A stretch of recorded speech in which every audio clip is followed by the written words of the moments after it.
Hello and welcome to the Sprint series, the third in the series. My name is Andrew Petersen and I am the CEO of the Business Council for Sustainable Development Australia, and very, very excited that we're joining with World Benchmarking Alliance on this important preamble to some data and insights that are coming down the line from WBA over the next few months. In opening, let me, of course, as always, acknowledge that we are coming to you from today, the land of the Camaragal people, and we acknowledge their elders past, present and emerging, and particularly welcome any Aboriginal or Torres Strait Islanders who are joining us for this webinar today. All right, so the purpose of this particular exercise this time is to now contextualize after the past two sprints where we've explored nature and corporate performance. In this one, we're going to turn to equity or people, how benchmarking will help accelerate progress on human rights, decent work, and ethical conduct.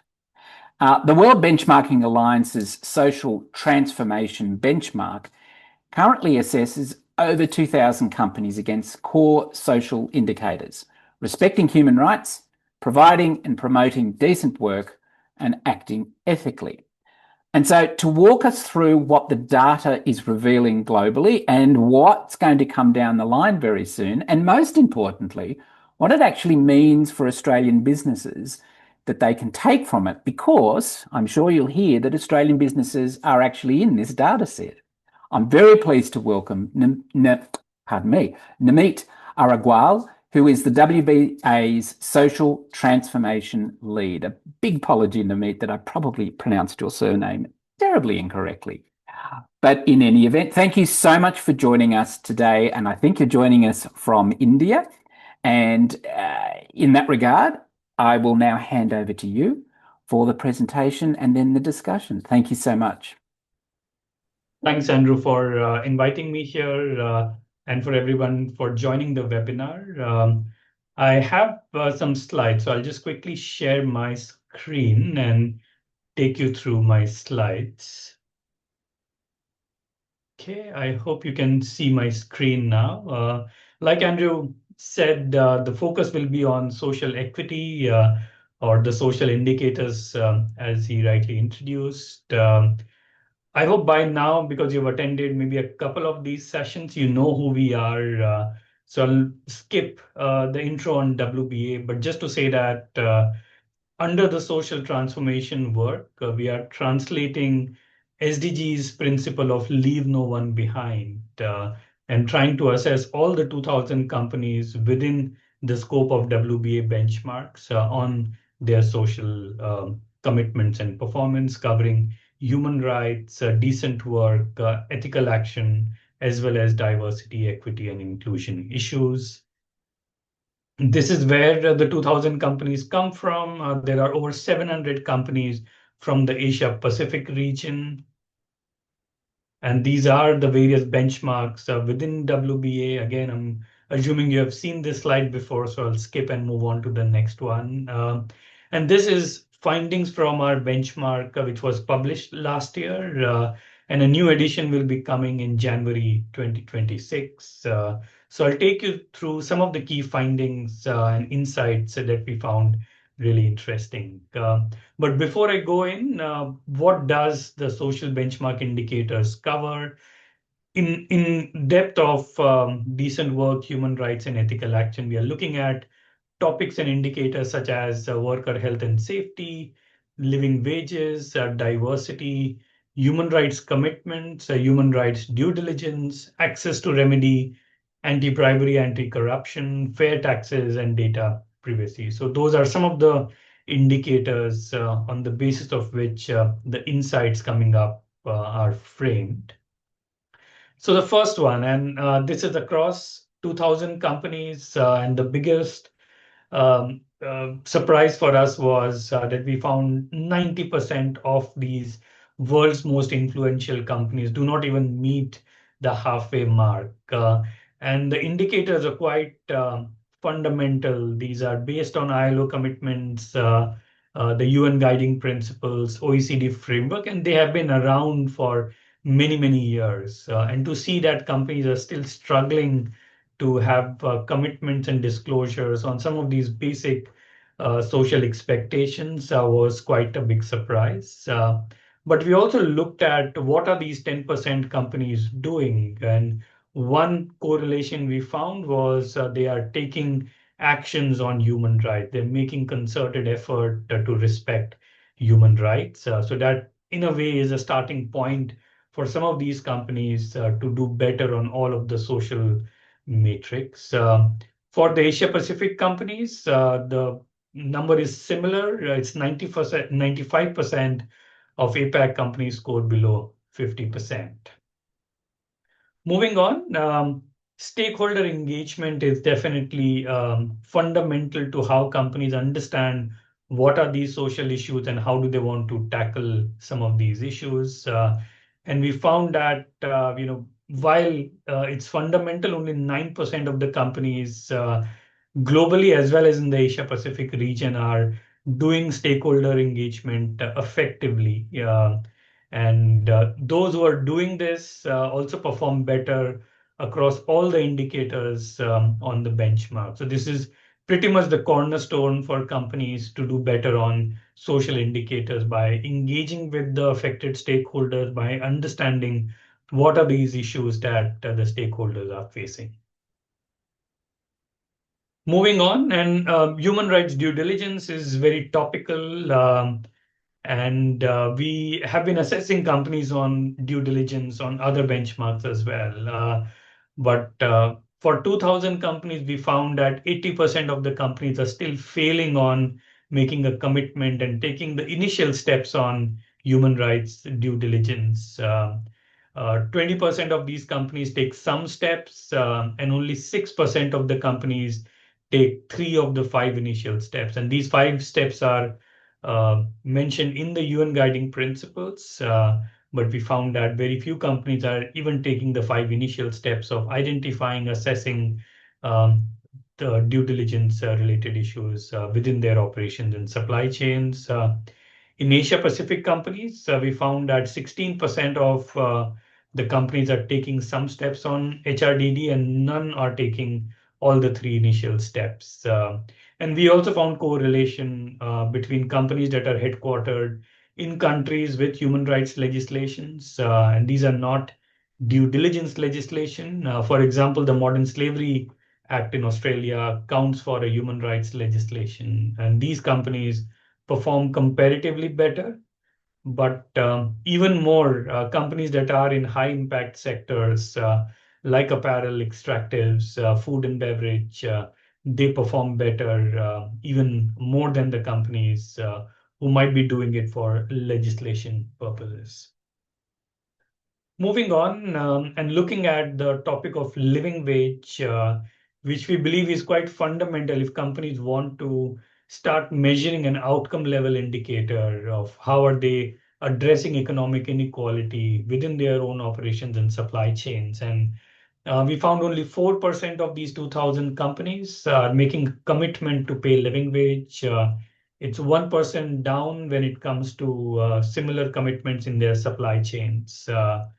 In the Asia Pacific region, it's less than 2% of the companies who are committing to paying a living wage. And this, we believe, is a big missed opportunities for companies to make tangible efforts in reducing inequalities and advancing SDGs.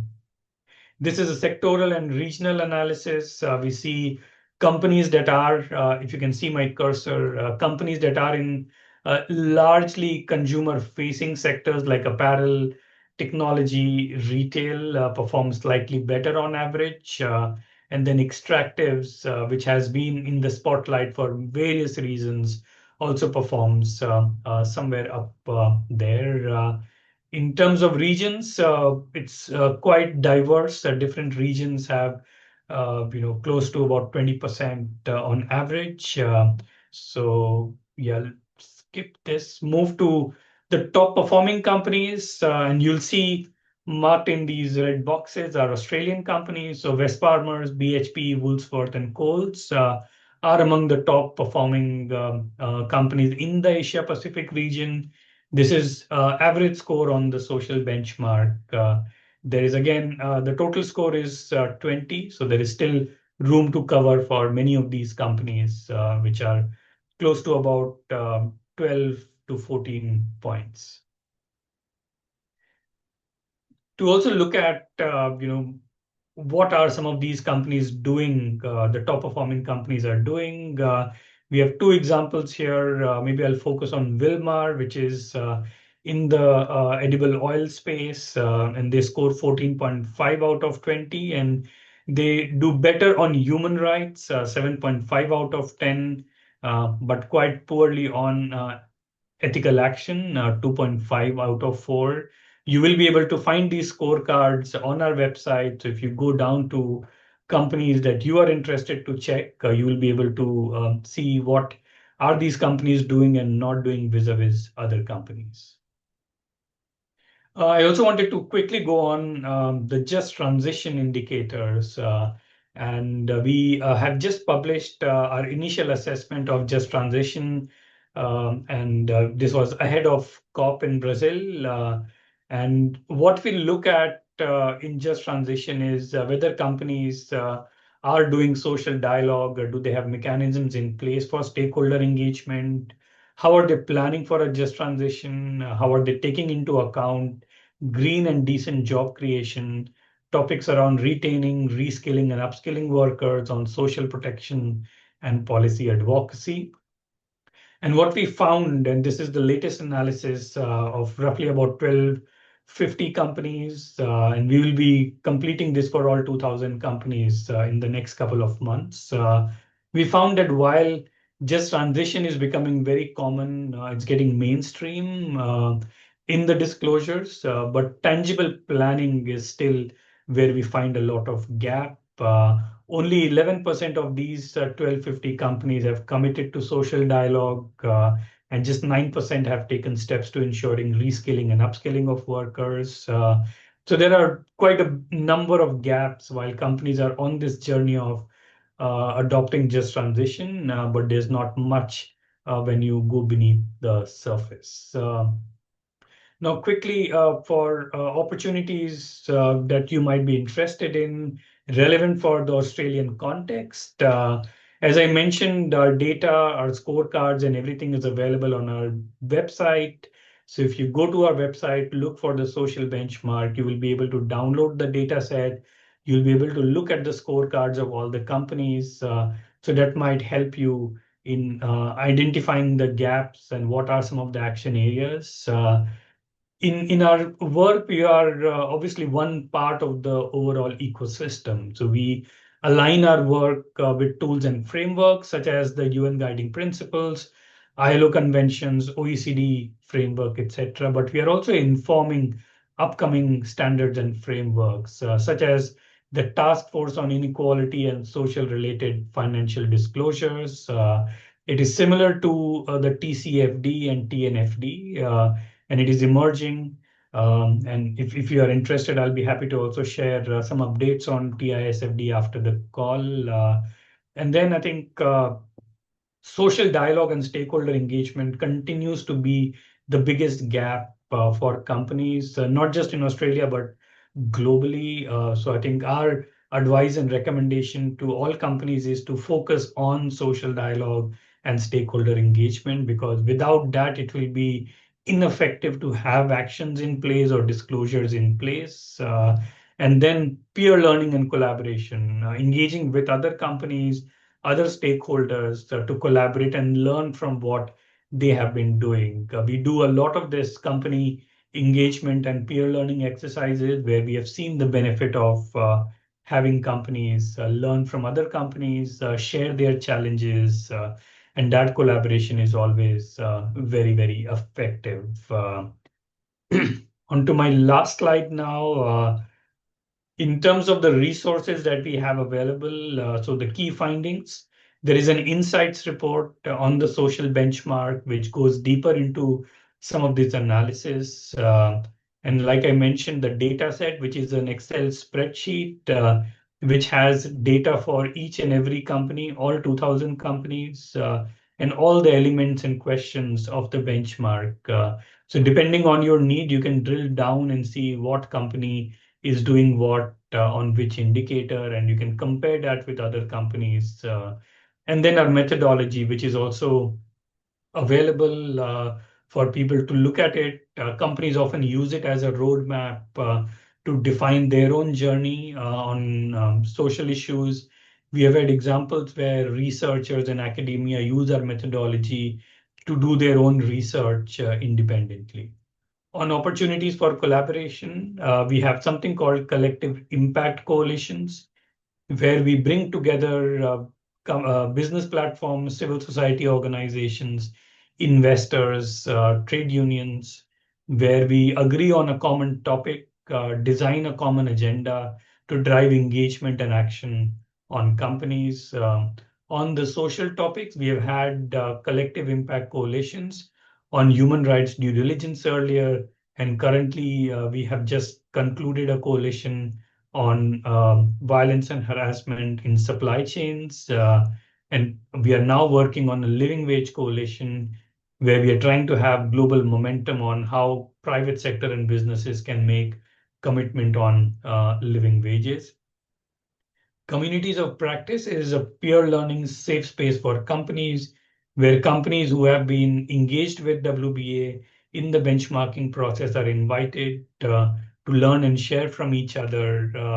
And we do that on various topics. And then we engage with investors, investor networks who take our data, try to translate the evidence from our benchmarks into action when they are engaging with companies through various methods.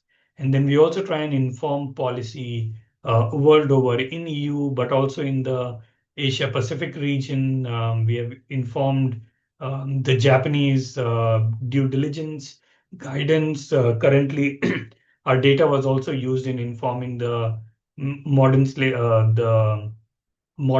legislation in the UK, in Australia, also in Korea, the transparency in supply chain guidelines which are being developed. So there are multiple ways in which our data is used, and we are always open for collaboration and partnership, depending on the areas of your interest. So that's the end of my slides. If there are any questions, Andrew, or if you want me to go back or jump into something else, I'll be happy to do that. Thanks, Namit. That was a really, really, really good overview of the social transformation benchmark, shining a light, obviously, on both progress, but also those persistent gaps.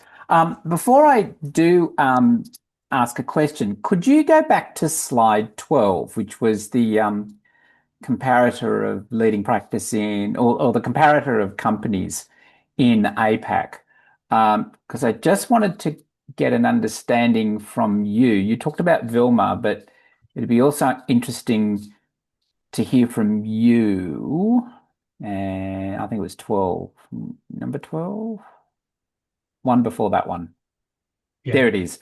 For the audience, because, and I certainly don't know all of them, Sashado and Thai Union Group, I know that's an aquaculture group. You talked about Yes. Vilma, which is oils, very similar to Olam, if I understand that correctly. Correct. Tell us about PTT and Sharon Pak Fun Group and So Shiseido. What sectors are they in? thanks. CP is also in seafood. It's a Thai conglomerate like Thai Union, and in seafood, Right. PTT and Shiseido, I'll have to quickly check. I think one is a retailing company and another one is in the extractive sector, but I'll quickly check Yeah, get sorry back. to put you on the spot, but it was just interesting then to Mhm. compare it with the Australian companies because Yeah, Wesfarmers is a conglomerate, but it has extractives, but it also has retail. BHP is obviously extractive. Woolworths and Coles are retail. And so it was just interesting to compare the types of sectors that are leading, and in one sense, there's no real common message, as it were, in terms of sector performance. But the question I had for you, which I have shared with you, is the benchmark obviously shows companies acknowledge human rights, but far Yeah. fewer seem to translate that into action on wages, worker voice, and supply chain due diligence around human rights. So, from your perspective, what do you think is the most effective lever to shift from that commitment, that observation of commitment to implementation? What does it take? Thanks. And I quickly checked. So PTT is an oil and gas company, and Shiseido is a cosmetics company. Ah, And right. the reason why we wanted to look at all of these companies and it's industry agnostic because these are fundamental social expectations. So irrespective of the sectors, we expect companies to have these commitments and policies in place. But in one of the slides, I also showed that. Apparel, retail, all the consumer-facing sectors comparatively perform better Mhm. because of, they're always in the spotlight. There are a lot of industry platforms that help companies be more aware and take more action. So I think that's something that we found. Now, coming to your question, and I think it's uh, something that we have also seen in other benchmarks from a maturity continuum. Companies initially try to make commitments, and then it takes quite a while for companies to go deeper and take some of those more transformative actions. So that is what we also see in the social benchmark, where companies have started reporting on their commitments and alignment with a lot of these international frameworks, whether the UN guiding principles or the ILO conventions. But in some sense, they stop there and they are not able to move forward to address some of these challenges. And I think in our experience, and what we also found in the data was companies who are doing human rights commitments better are the ones who are also performing better on all the other indicators. So The in other a end, way, yeah, right. yeah. So in a way, the moment companies start making a commitment on human rights, it cannot be just a paper exercise. They will need to understand what are their risks. They will need to speak to stakeholders. They will need to understand what they can do in addressing these risks. And that triggers a chain of operations and actions, which will bring in that intelligence. So when a company starts moving into a more mature stage of addressing human rights risks, they are also better prepared to address some of the other challenges on data privacy, anti-corruption, anti-bribery, on gender issues, on being more diverse. So I think that is pretty much a pivot when companies start realizing what those risks are, and Mhm. then it enables them to do much broader addressing of social issues. Yeah, almost an expansion of the understanding of what risk in the 21st century looks like for a company, as opposed to what I guess Harvard and others taught them was risk, perhaps in the 1950s through to the 1980s and even into the early 2000s. Um, your work on living wages is particularly resonant with us at the moment. We've just completed an initial scan of some of our members and a little bit of a short form inquiry through a poll of some companies in Australia and tried to find, that broader sectoral lens, as it were. And it's fascinating that what you've spoken about actually resonated exactly with what we found in Australia, and particularly the sectors that the ones that were most focused were the ones that were most exposed to consumers and to others as well. So I'll take that offline and we'll have a conversation about that. Sure. In the last few moments, though, let's drill down to Australia because this is all about us. And particularly for Australian companies that are watching now and participating in a lot of cases, emerging reporting and due diligence regimes, particularly for human rights. And the discussion that's going on at the moment about amending our own legislation on modern slavery in relation to human to due diligence. Um, Particularly those regimes overseas. Where should an Australian company now start? Is it disclosure? Is it governance? Is it stakeholder engagement? What are some what is the trigger for that broader strategic conversation that you were talking about?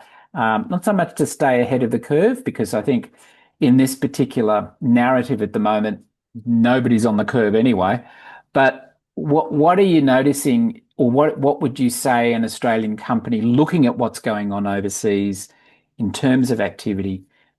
They should be looking to start or to build on, to develop perhaps. Thanks. And I think that is quite an important question for Australia, but also the role that Australian companies play in the Asia Pacific Yeah, region. a good We point. all know that, I mean, there was a lot of interest in the European legislation, but it's not going on the track that many of us expected. But there Yeah. are a lot of other emerging examples from Thailand, from Japan, from South Korea on how they see transparency and due diligence in the supply chain as quite an important part of their sustainability Mm, journey. And I think Australia has a head start with the modern slavery legislation. And I think this is the right opportunity for Australia to expand the scope of the modern slavery legislation to look at supply chains more broadly, looking at human rights more broadly than just modern slavery, but also look at the impact of environment and nature. So I think that broader scope of human rights and environment due diligence is the next phase, I would say, getting above the modern slavery legislation. And in many jurisdictions, legislation often follows company leadership. So companies will have to, and many of the companies in Australia are also showing that leadership of taking that next leg and talking about due diligence. And in our view, disclosure, governance, stakeholder engagement are all continuous process. yeah, yeah, None of these can be just sequential and one-time effort, because every time you take an action, you will be in a better position to disclose what your commitments are, what the impact has been, what have you learned, and that will feed into the next cycle of disclosures. And the governance itself will keep moving based on the maturity of the company. yeah. Governance is absolutely important because the signal has to come from the very top of a company that these are not issues which are non-financial and sitting on the side, but very much core to the existence of companies. Because, I mean, companies are existent on natural resources, human resources, and if companies don't look at those risks, it will have an existential impact on companies themselves. So governance definitely plays that important role. And stakeholder engagement, I think oftentimes there are boundaries to stakeholder engagement, who companies are talking to, and expanding that creates more opportunities for companies to learn where those risks are and what opportunities exist to address these challenges. Okay, so no silver bullet. A Mm. lot of silver shrapnel, as BP said in their World Outlook report in 1990 something or other, in relation to how to address climate change. It applies everywhere to everyone. So that's Yeah. really quite helpful to surmise it that way. Look, we're right on time, and so let's wrap up. A big thank you to you, Namit, for your contribution, and in particular to the WBA team for rounding out what I think has been a really fantastic sprint series. And we hope that 2026 we will build on that in due course, and we'll talk further to our members and to the broader business public through LinkedIn about how we're going to do that. The recording of this event and also the other two will be uploaded to our YouTube channel, and they're circulated through our member newsletter Insider And interestingly, as at yesterday, I think we've now put them up on our front page of our website.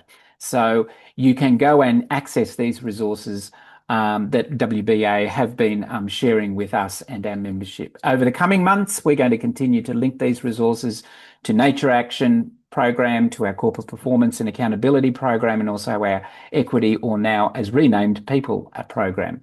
If your organisation isn't yet a BCSDA member, but wants to engage more deeply in the program, look, please go and complete the form on our website. We'd love to hear from you. We'd love to talk further. Thanks again to Namit, to everybody who's joined us, to the WBA team, and a big warm hug for Christmas and New Year to all of you if we don't talk further. But for now, Andrew Petersen is my name, and thank you so much, and look forward to seeing you somewhere in the future. Bye for now. Thank you. Bye.